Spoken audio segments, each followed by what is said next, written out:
એટલે આપણી આ જે માનસિકતા છે એને આપણે ખાસ સાચવવાની છે. અગાઉ મેં કહ્યું તો એ પ્રમાણે આ દરિયો છે, ક્યારેય દરિયો ઉલેચાવાનો નથી.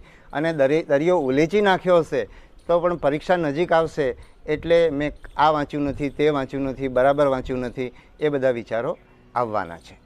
બીજી વાત, આપણે આત્મવિશ્વાસની હું દર વખતે કરું છું, કારણ કે આત્મવિશ્વાસ તો રોજે રોજ ઊભો કરવો પડશે.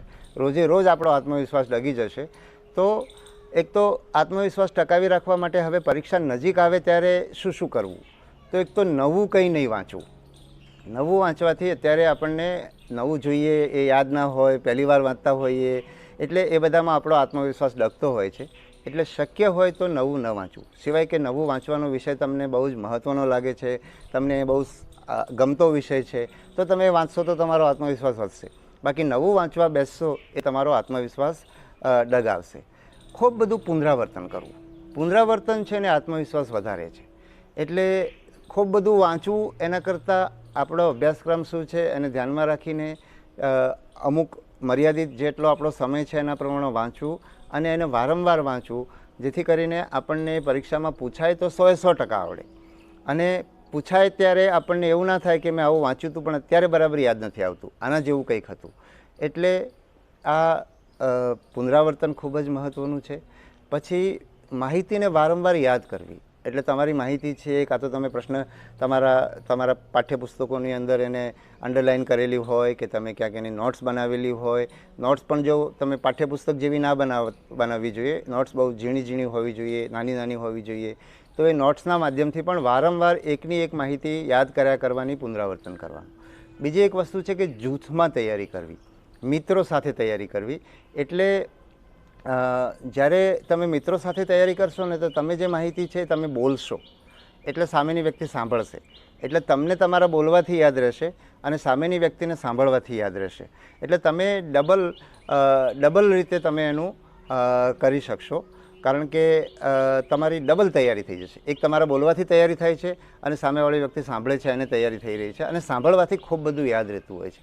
બોલતી વખતે તમે કોઈ પણ વિષય, તમારી કોઈ માહિતી યાદ નથી રહેતી તો એ માહિતીને યાદ રાખવા માટે એની આજુબાજુની તમે વાત કરી શકશો.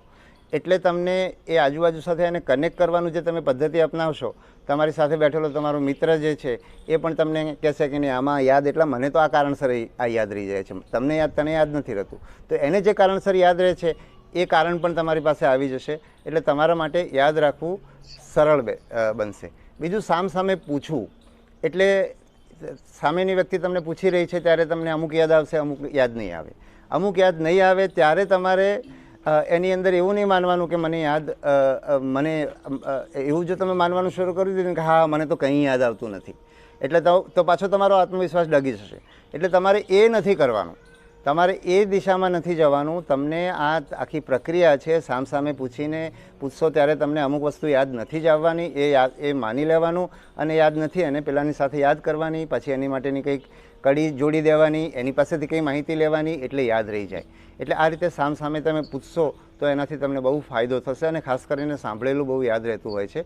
પછી બીજી એક મહત્ત્વની બાબત છે અસરકારક વાંચવું. તમારામાંથી ઘણા બધા લોકો 2 વર્ષ 3 વર્ષથી તૈયારી કરતા હશે, પણ તમારું વાંચન અસરકારક હોતું નથી.